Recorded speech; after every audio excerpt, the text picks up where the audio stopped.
parler, Michel. Bonsoir. Michel, si je peux, je vais juste vous lancer. Ouais. Quand on a préparé cette soirée, vous m'avez dit que vous souhaitiez débattre avec Benoît, puisque vous êtes très amis déjà, et vous êtes, disons que Benoît est farouchement anti-européen, et vous, vous êtes Disons férocement anti-européen.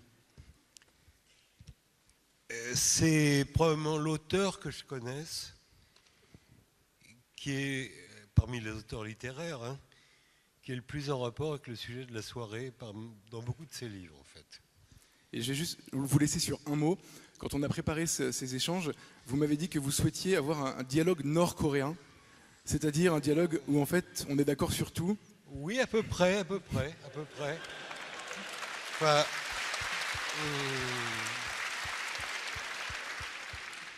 mais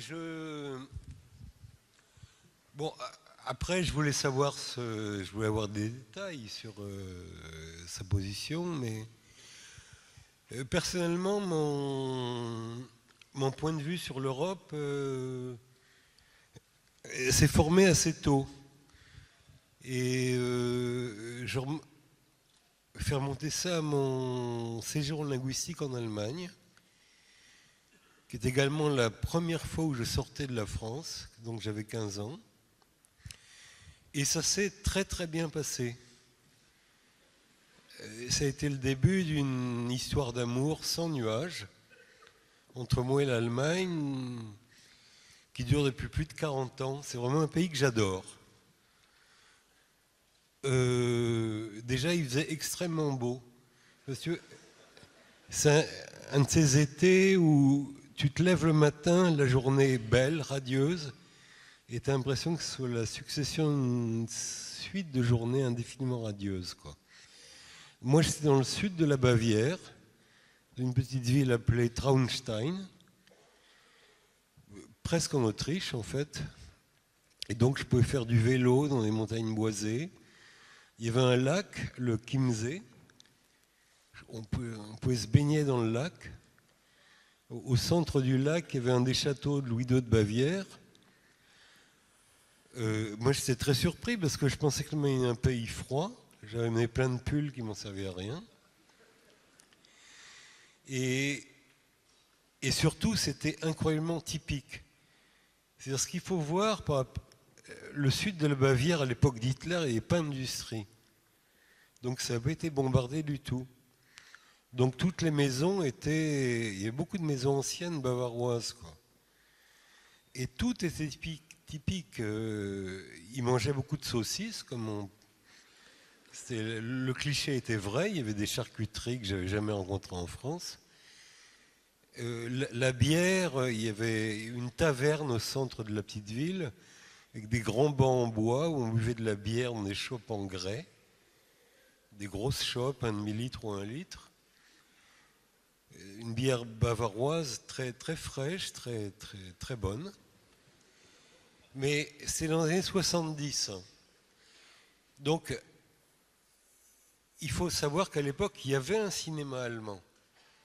Il y avait Wim Wenders, Werner Herzog, Fassbinder, des trucs comme ça. Il y avait une variété allemande. Il y avait même un rock allemand, appelé Krautrock, un rock and folk. Il y avait Ashra Temple, Tangerine Dream, Klaus Schulze, enfin tous ces trucs-là. Donc c'était entièrement différent de la France, quoi. Et je suis revenu enchanté en me disant que vraiment le monde était intéressant, quoi. Parce qu'il y avait des pays différents les uns des autres, très intéressants. Après, j'ai renouvelé l'expérience grâce à la carte Interrail. Tu sais, c'est un truc, enfin ça existe sûrement encore. C'était un peu cher, pas très cher, je pouvais l'acheter moi-même sans demander à mes parents. Et pendant un mois, on prenait gratuitement le train sur toute l'Europe, en fait. Il fallait avoir 26 ans maximum. Donc j'ai visité l'Italie, l'Espagne, le Portugal, la Grèce. Et je me suis rendu compte à quel point l'Europe, c'était fascinant, quoi. Cette mosaïque de pays si beaux. L'Italie, c'était un choc pour moi, l'Espagne aussi. Si différents les uns des autres. Et oui, ça a été des très belles années de ma vie, quand même. où j'ai vraiment l'impression de découvrir le monde. Et j'étais heureux, j'ai l'impression que le monde était divers, riche. En même temps, je commençais, si tu veux, dans les années 70, il n'y avait pas d'Internet. Il n'y avait même pas de téléphone portable d'ailleurs. Il n'y avait pas de Starbucks. Il commençait à y avoir les premiers McDonald's. Et là, j'ai commencé à comprendre en même temps que c'était menacé. Et qu'il fallait surtout pas d'union, quoi. Il fallait que ça reste des entités séparées pour que le monde reste intéressant. On parle de sauvegarde de la biodiversité.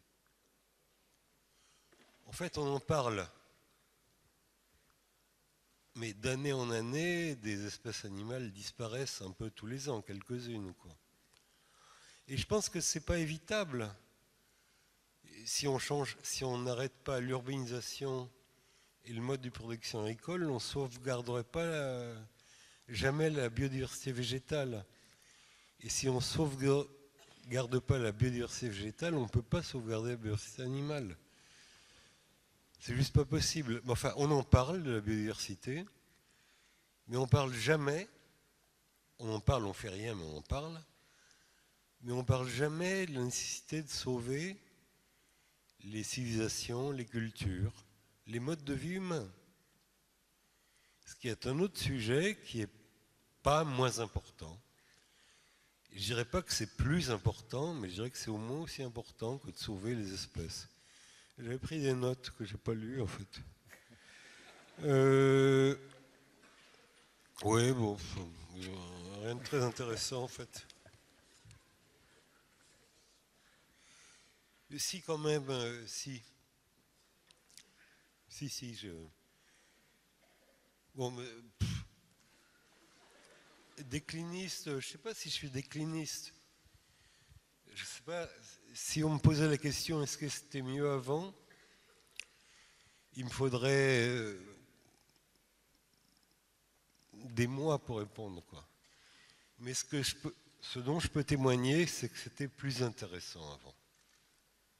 Le monde était plus intéressant parce qu'il était plus varié. Et donc, je vais bientôt te passer la parole parce que je... Ouais, mais s'il y a un truc qui est pire quand même que je voulais dire, c'est que non seulement le monde est devenu moins intéressant, mais j'ai l'impression, et ça c'est sinistre, que les gens sont devenus moins intéressants.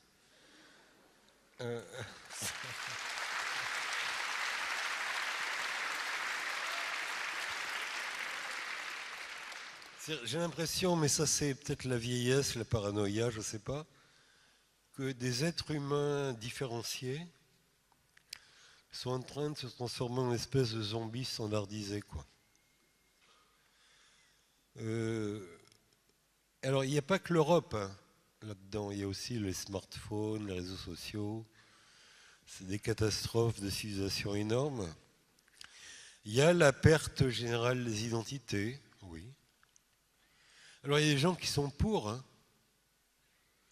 C'est même le point de vue normal d'être pour. Donc, on parle d'identité variable, créative, multiple. Mais ce serait plus honnête de parler d'identité inexistante ou nulle. La vérité, c'est que l'occidental, l'humain occidental est en déperdition d'être, parce que la mobilité n'est pas favorable à l'être.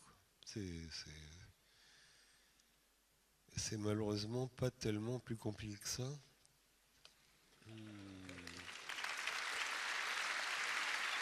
Alors, je disais, Benoît, que tu es certainement, de tous les auteurs français, ou même mondiaux d'ailleurs, il y a, dans tous tes livres, il y a des passages directement en rapport avec le sujet de la soirée, qui est l'Europe donc. Le plus évident, c'est quand même ton livre sur De Gaulle, Le Retour du Général, ça c'est intégralement dans la soirée. Bon, ça on y reviendra. Sûrement, parce que c'est quand même le gros morceau. Mais j'ai préféré choisir un passage d'à propos des vaches, un livre donc consacré essentiellement aux vaches, et ce qu'il a de magique, c'est que le passage est exactement à l'intersection de la biodiversité et de la diversité culturelle. Et c'est celui où tu t'émerveilles de ce que, en quelques dizaines de kilomètres en France, quand on change de région, on change également de race de vache. Et c'est vrai que c'est extraordinaire en France, ça. Moi, en quelques dizaines de kilomètres, le paysage change, le style des maisons change et la race de vache change. Et ça crée des... Moi j'aime beaucoup d'autres pays européens, je ne veux pas faire de nationalisme ici, c'est pas mon truc. Je pense que du point de vue architectural, les Italiens sont un peu meilleurs que nous, globalement. Mais du point de vue paysage, ce que nos ancêtres lointains, les paysans anonymes, ont créé est extraordinaire. Les paysages français...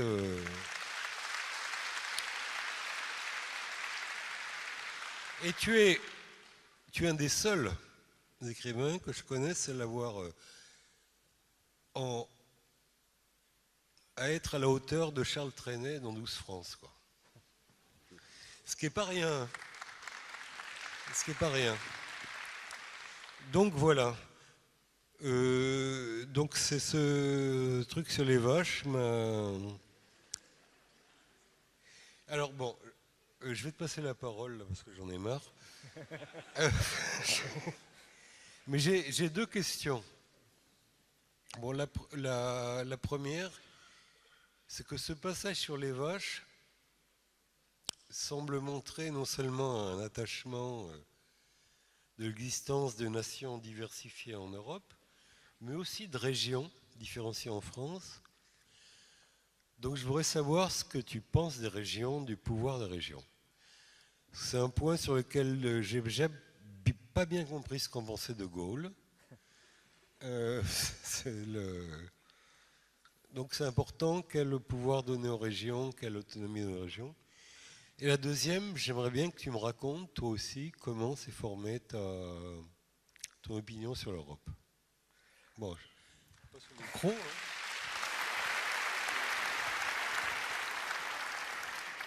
D'abord, j'aime beaucoup entendre Michel parler de mes livres, donc c'est très agréable. Merci de dire les choses si joliment. J'aurais presque pu t'écouter comme ça, plus longtemps encore.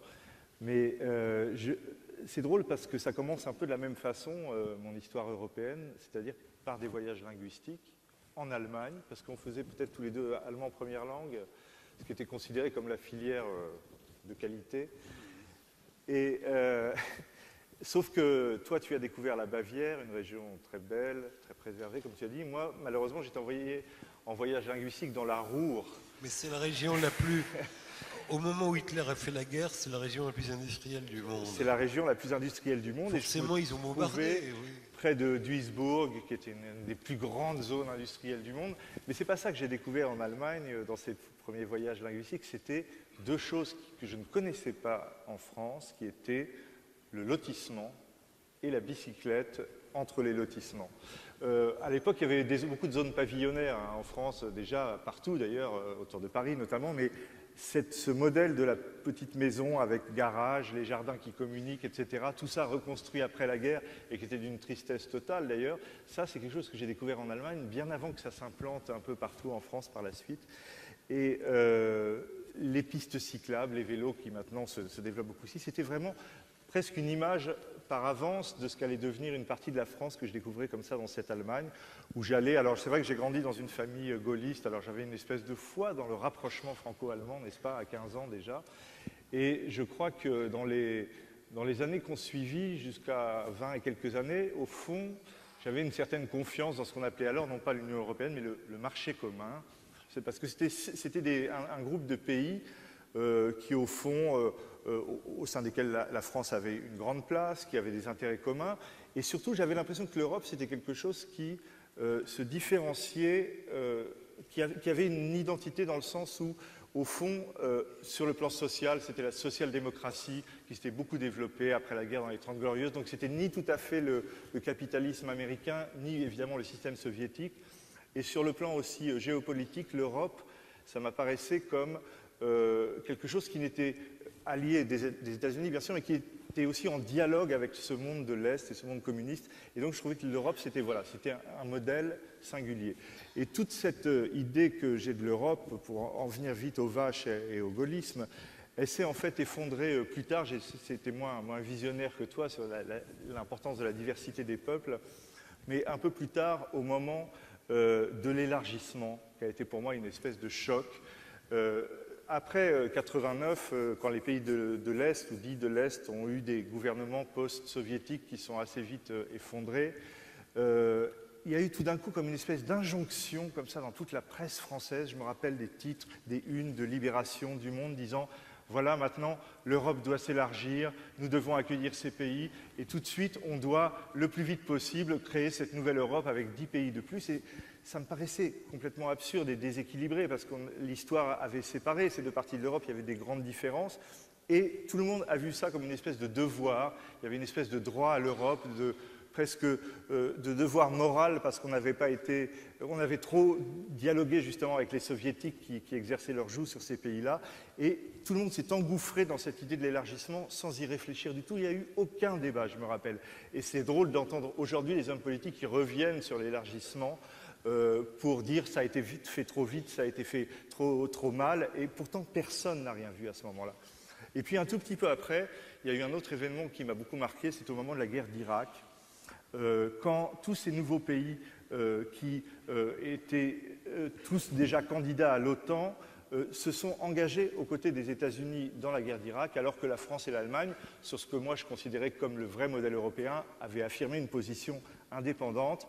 Et tout d'un coup, Jacques Chirac, je me rappelle, a dit écoutez, quand on entre dans une nouvelle famille, parce que c'est le moment où les pays allaient entrer dans l'Union européenne, quand on entre dans un groupe, on commence par demander à ceux qui étaient déjà là depuis longtemps quelle est leur position. Et tout le monde, et toute la presse française a dit que Chirac était arrogant parce qu'il attendait que ces nouveaux venus, effectivement, discutent avec ceux qui avaient constitué l'Union européenne. Et en fait, là, il y a eu une transformation très très rapide qui a été d'ailleurs très soutenue par les Anglais et les Américains, où cette Europe à laquelle je croyais, social-démocrate, indépendante géopolitiquement, est devenue, tout d'un coup, est apparue comme une nouvelle Europe, tellement inféodée aux États-Unis, tellement proche de l'OTAN. Et c'est d'ailleurs Donald Rumsfeld, le bras droit de George Bush, qui a, à ce moment-là, opposé l'ancienne Europe à la Nouvelle Europe. La Nouvelle Europe, c'était cette Europe de l'Est qui, elle, voyait l'Europe comme une espèce de marche pour devenir vraiment américain. Et tout l'équilibre européen en a été bouleversé. Et c'est à ce moment-là que j'ai commencé à douter sérieusement de l'Europe et finalement à comprendre, d'ailleurs peut-être comme le disait tout à l'heure Philippe de Villiers, que le ver était dans le fruit depuis le début. Voilà, c'est un préambule un peu général, mais on peut en venir aux vaches. Je peux poser une question. Concrètement, tu as voté oui en 92 ? Oui. Oui, moi non. Parce qu'en 92, c'est juste le moment pour, où ce processus a commencé. Mais tu as voté non en 2005. Ensuite, exactement. Parce que oui, non, c'est juste pour situer. Ça a été très frappant d'ailleurs, parce que ça a été très frappant de voir comment, par exemple, tous ces pays donc de l'ex-bloc soviétique ont été les premiers à vouloir imposer massivement la pratique de l'anglais presque exclusive à Bruxelles. L'Eurovision, on a parlé un peu avant le débat. Alors l'Eurovision, on va en parler. Mais alors, je reviens aux vaches, une seconde encore. Le vache, d'accord. Bon. Parce qu'on aime beaucoup les animaux domestiques tous les deux. Michel a peut-être un peu une préférence pour le cochon. Oui. Mais moi, j'ai une grande passion pour les vaches, effectivement. Oui, c'est beau. Et pour ce que tu disais tout à l'heure, c'est-à-dire cette carte de France qui existait dans les écoles, en fait, c'était peut-être un peu avant moi, d'ailleurs, ou avant nous, mais avec chaque région et chaque race de vache, je ne sais pas si le mot race, maintenant, il faut faire attention, mais enfin, bon, chaque espèce de vache, Non, pour les vaches, on a le droit. Et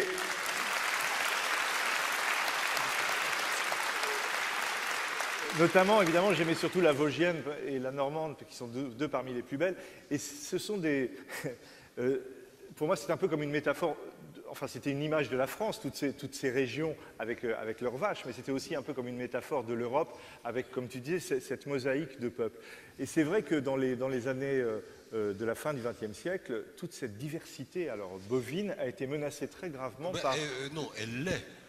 Elle l'est encore, mais elle l'a été encore plus. Ah non, c'est pas vrai, ça s'aggrave. Par une seule race qui s'appelle la Prim-Holstein, oui, voilà, et qui a peu à peu éliminé de beaucoup de régions, pour son rendement, toutes ces espèces traditionnelles. Oui, mais ça, c'est pas du tout un truc fini. Non, non. La Holstein, mais il y a eu de la résistance. Il y a eu de la résistance dans certains coins. Oui, mais moi, j'ai beaucoup intéressé aux agriculteurs ces dernières années pour écrire un livre. Non, c'est mal parti. Hein. Mais en tout cas... C'est stupide. Enfin, mais bon, on sort du sujet là, mais effectivement, la Holstein est en train de détruire les races locales. Ouais.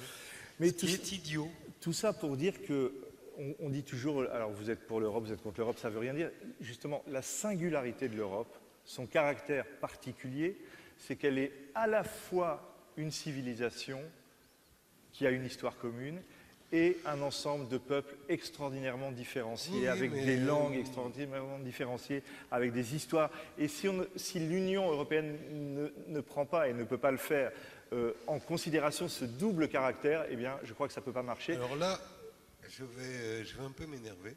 Ouais. Pas contre toi d'ailleurs, mais parce que pendant des siècles et des siècles, l'Europe s'est construite par des échanges culturels très denses, c'est vrai, qui ont plutôt diminué depuis qu'il y a l'Europe politique. C'est vrai. Je veux dire, au XVIIIe, XIXe siècle, bon, pour parler que de littérature, dès qu'un truc important apparaissait en France, il était aussitôt lu et commenté en Allemagne et vice-versa, quoi. Les échanges étaient très riches. La culture littéraire allemande et française, moi je suis de culture allemande, en grande partie aussi. Et depuis 2 siècles, à l'heure actuelle, on ne traduit plus que de l'anglais, que de l'américain. Donc cet échange a cessé en réalité. On pourrait dire la même chose du cinéma avec ces échanges extraordinaires entre la France et l'Italie, oui. Dans les années 50 et 60, où il y avait vraiment un cinéma franco-italien, des acteurs qui jouaient dans les deux pays, des cinéastes qui tournaient dans les deux pays avec des productions communes. Ça, c'est quelque chose qui a complètement disparu. Le cinéma, bon, on pourrait dire aussi ça de la peinture entre la France et l'Italie dès la Renaissance, quoi. Les échanges entre la France et l'Italie sont également très riches. Donc au fur et à mesure que l'Europe avançait, les échanges entre les peuples européens, d'une certaine façon, diminuaient. Mais non, ils n'existent plus. Enfin, bon, d'abord parce que les cultures locales sont mortes. Il n'y a pas de cinéma allemand, il n'y a plus de cinéma italien. La musique, c'est mort aussi. En fait, la France, il faut reconnaître qu'à la gauche, je suis désolé, il y a un public de droite là, mais il faut reconnaître que l'exception culturelle promu par la gauche a marché. Il reste un cinéma français, il reste une chanson française aussi, il reste une littérature française. Bon, ce que ça a coûté plus ou moins à l'État, c'est sûrement pas la littérature qui a coûté le plus cher. Le cinéma a coûté beaucoup, mais ça reste. Alors qu'en Allemagne, en Italie, tout ça est mort. Il y a les gens... Les pays européens, il y a 2 situations. Soit ils achètent des produits américains et des produits locaux, soit ils achètent que des produits américains. Donc tous les échanges culturels franco-allemands, c'est mort. Moi, je suis un des seuls auteurs français lus en Allemagne, quoi. Il y a une phrase que j'aimerais bien citer de Claude Lévi-Strauss qui dit « Toute culture se nourrit de ses échanges avec les autres cultures. Encore faut-il qu'elle y mette une certaine résistance, faute de quoi, bientôt, elle n'aurait plus rien qui lui soit propre à échanger. Oui, mais ça, c'est... Oui, ben, je suis entièrement d'accord. Et alors, ça concerne aussi On une n'a question... plus rien à dire, presque. Non, il y a la question de la langue qui, moi, me paraît très, très importante, parce qu'on est écrivain Oui, et qu'on n'en a pas beaucoup parlé. Mais j'ai été, par exemple, moi, extraordinairement choqué, il y a quelques années, au moment des précédentes élections européennes, une chaîne française qui s'appelait, comme son nom l'indique, Euronews, avait organisé un grand débat entre tous les candidats à la présidence du Parlement européen. Il y avait M. Juncker, M. Schulz et d'autres encore. Ce débat, qui était donc organisé par une chaîne française, avait des participants qui étaient tous francophones et germanophones. Tous parlaient les deux langues. Juncker parlait les deux langues, Schulz parlait les deux langues, les autres. Eh bien, la chaîne avait choisi d'organiser ce débat en anglais. Et tout le monde s'est prêté à ce jeu avec deux animateurs anglais et américains, comme si, au fond, l'Europe, dans l'image qu'elle donnait, était une espèce d'école pour devenir plus américain que les Américains, parce que c'était l'anglo-américain plus que l'anglais lui-même. Et je trouve ça incroyable, quand on pense que la France et l'Allemagne sont les deux grands pays centraux de l'Europe, qu'ils représentent 150 millions d'habitants en nombre de locuteurs, et qu'on choisit de les faire débattre entre eux en anglais. Il me semblait que c'était une perte totale de l'idée de ce qu'est l'Europe, justement, avec cette diversité de langues qui devrait au contraire être affichée par l'Union européenne, comme une espèce de singularité. On peut parler avec des sous-titres à la télévision, on peut s'exprimer avec des traducteurs. L'Europe, c'est, comme disait Umberto Eco, le monde de la traduction. Et si on ne respecte pas ce caractère de l'Europe, on n'est pas européen. C'est ça, ne pas être européen, à mon avis. Et j'ajouterai d'autres exemples, d'ailleurs. Par exemple, Monsieur Pierre Moscovici, qui écrit au ministre des Finances français en anglais, en tant que commissaire européen à Bruxelles. Monsieur Donald Tusk, qui s'exprime toujours uniquement en anglais, parce qu'il est président de l'Union européenne. Ça n'est pas admissible, il devrait parler polonais. L'Europe, c'est un modèle de mélange extraordinaire de cultures. Et même, je dois dire, Emmanuel Macron, quand il va discourir, il était encore candidat devant des étudiants français à Berlin, pardon, des étudiants allemands à Berlin, et qu'il s'adresse à eux en anglais, c'est pour moi une trahison profonde de ce qu'est la richesse, la diversité de l'Europe.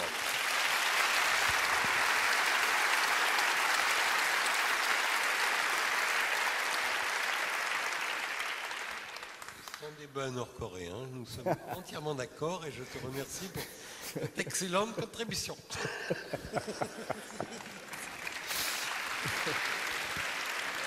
Tu peux ajouter l'Eurovision éventuellement. Mais... Ah, l'Eurovision, raconte. Parce que Non. moi, j'ai pas suivi, moi, le truc. Bon, c'est devenu une chose tellement immonde, tellement vulgaire, le concours mais non, mais Eurovision. les gens... Non, mais moi, j'ai pas suivi. Vas-y, raconte aux gens, c'est intéressant. Non, mais c'est... Le concours Eurovision, il est créé à la fin des années 50 par les pays européens. Et à ce moment-là, le concours Eurovision, c'est un concours dans lequel chaque pays va, d'une certaine façon, illustrer la richesse de sa tradition, de ses chansons, de sa langue. Et bien sûr, chacun chante dans sa langue. Et il faut d'ailleurs savoir, parce qu'aujourd'hui on croit que la France n'est pas un grand pays de chansons, à l'époque la France gagne une fois sur deux fois sur trois le concours. Mais peu importe, c'est pas ça la question. C'est que là encore, avec le basculement de l'Europe, avec l'arrivée de ces pays ex-soviétiques qui rêvaient, à mon avis, plus d'Amérique que d'Europe, eh bien avec ce basculement, le concours s'est transformé en une espèce de festival d'imitation de la chanson américaine, avec des animateurs qui parlent uniquement en anglais, et chaque pays, que ce soit les pays baltes, les pays de l'Est, les pays du Nord, vient s'exprimer en anglais pour montrer qu'il peut être plus américain que les autres. Et alors ce qui est extraordinaire, c'est que la France a essayé de faire de la résistance pendant quelques années en proposant des chanteurs en français. Évidemment, ils se faisaient à chaque fois sinistrement humiliés pour se retrouver absolument aux dernières places. Et je ne comprends pas qu'on puisse accepter que la représentation de l'Europe de la chanson puisse être cette espèce de festival de sous-culture, disons, mondialisée. Voilà.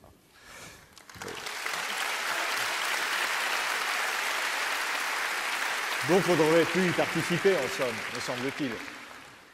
Maintenant, cela dit, c'est devenu plutôt le véhicule des nouvelles tendances sociétales, on va dire. Oui, Bon, c'est un...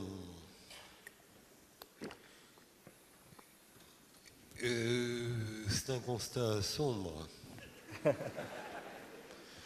En même temps, le désengagement de Donald Trump nous donne de l'espoir. Il n'aime pas tellement l'Europe, enfin en tant qu'Union européenne. Il s'y intéresse pas. Il s'y intéresse pas. Mais c'est bien ça. C'est bien qu'il ne s'intéresse pas à nous. Mais on voit malgré tout avec les Anglais que tout est fait pour qu'il soit impossible de quitter l'Europe. On a parfois cette impression aussi. Non, De mais quitter l'Union européenne. ouais, parce que là, On ne quittera jamais l'Europe. oui, les politiques ont été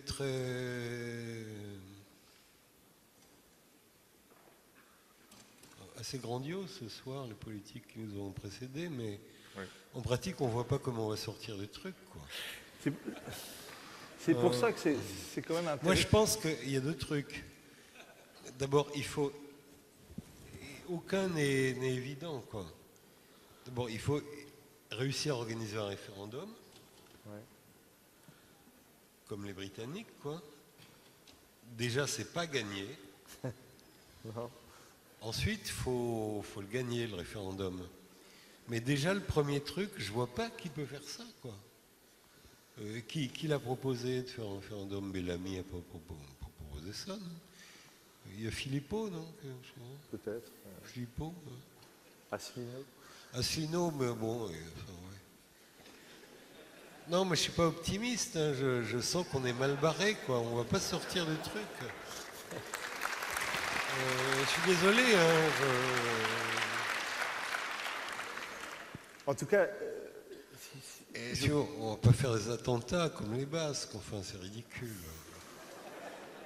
On peut devenir terroriste. ouais. Mais ce Je qui sais peut pas être bien, comment faire, hein, ce qui vraiment. peut être bien, c'est de relire De Gaulle, quoi. Les entretiens avec Perfit et des choses comme ça. Mais C'est- qu'est-ce qui... C'est quand même extraordinaire la façon dont, dans les années 60, il a vu et pressenti toute l'évolution à venir de l'Union européenne. Il est le seul à l'expliquer parce que c'est quelqu'un qui avait le sens des profonds de la politique, c'est-à-dire que le fait que la politique est un jeu de rapport de force et pas simplement de grandes idées. L'Europe, c'est la paix. À 25, on sera plus fort que si on est petit, etc. Ces espèces de slogans qui finalement ne correspondent pas à la réalité. Lui, il savait que Oui, voilà, il y avait un jeu de pouvoir, d'influence qui se jouait entre les Mais si Européens, on peut- les Américains, les Anglais. ouais, on peut répondre rapidement aux objections des pro-européens. Hein. On les fait en deux minutes. Oui. On n'est pas plus fort à 25, c'est une connerie. On n'est pas plus fort.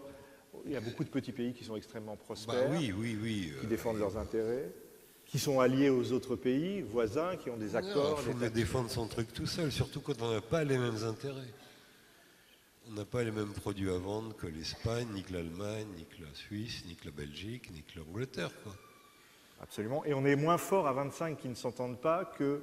Oui, un pays qui défend son bout de gras solide, on est plus fort comme ça, quoi. C'est une connerie, cette idée, on est plus fort à 25, c'est juste con.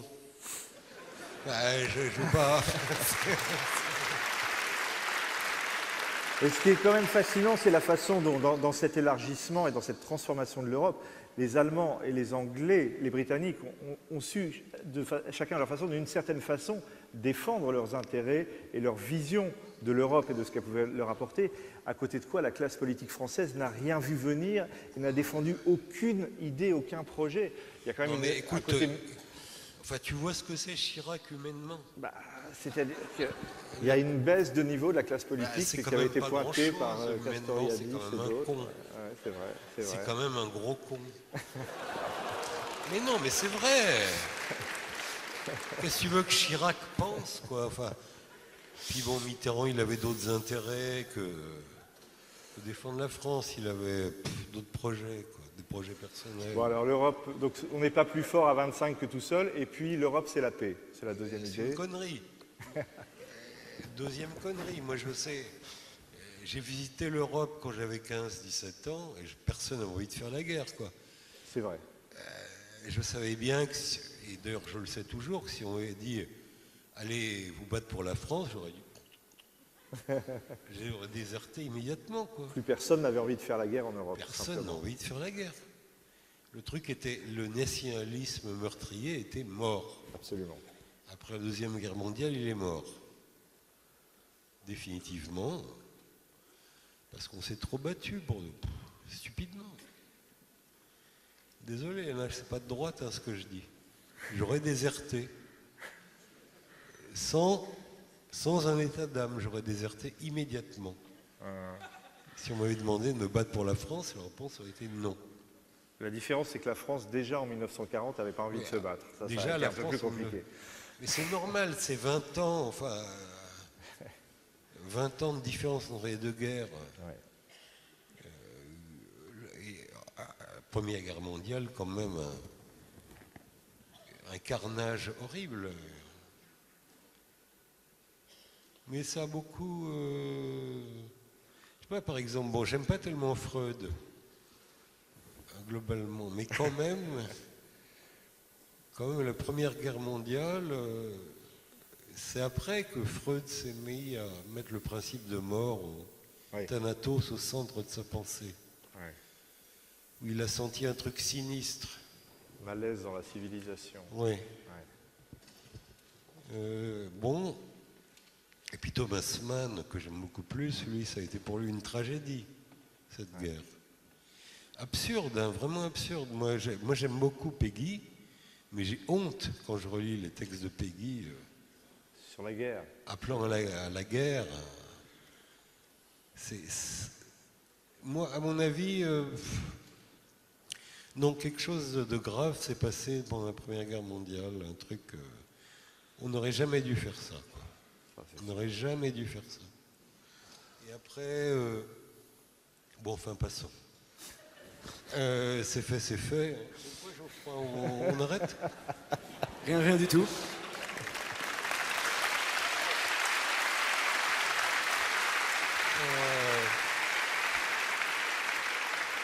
Mais... et là... bon, je dis, on n'aurait jamais dû faire ça. Pourtant, je veux mettre en garde. Hein. Je vais faire un truc un peu solennel là, pour conclure. Bien. Parce que là, tout à l'heure, j'entendais je ne sais plus quel homme politique c'est dur de finir. Dire il faut faire une armée européenne. Mais imagine, faisons une espèce de truc horrible. Imagine qu'une armée européenne, la Russie envahit la Crimée, l'armée européenne entre en guerre contre la Russie. Ça aurait pu se produire. Hein. Et parce qu'on nous ils sont pousse cons. au conflit non, mais contre ils sont la cons. Russie. Mais ça, c'est encore l'élargissement à l'Est qui a été très mal fait. Ils sont cons. Ils seraient capables d'engager une armée européenne contre la Russie. Parce que l'Europe a fini par se confondre avec l'OTAN, ce qui est le plus grand scandale et la plus grande... Oui, mais ça s'est produit quand? C'est Sarkozy. Oui, c'est Sarkozy. Pourtant, je l'aime bien. J'aime bien Sarko, mais là, vraiment... Non. Quittons le commandement intégré de l'OTAN. Bah oui, ça c'est évident. Pour commencer. Voilà. Ça, je pense qu'on peut... On peut avoir un applaudissement pour quitter le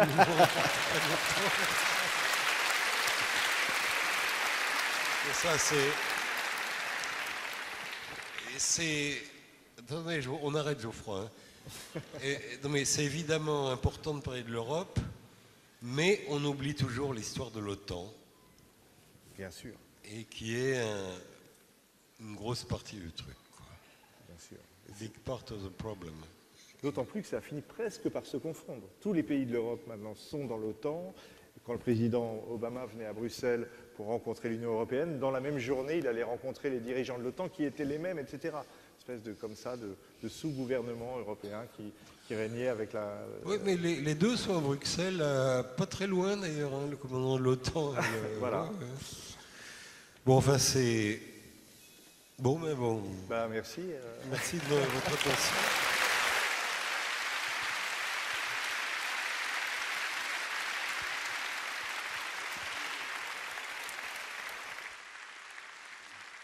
Merci d'applaudir encore plus chaleureusement Benoît Dutertre et Michel Houellebecq.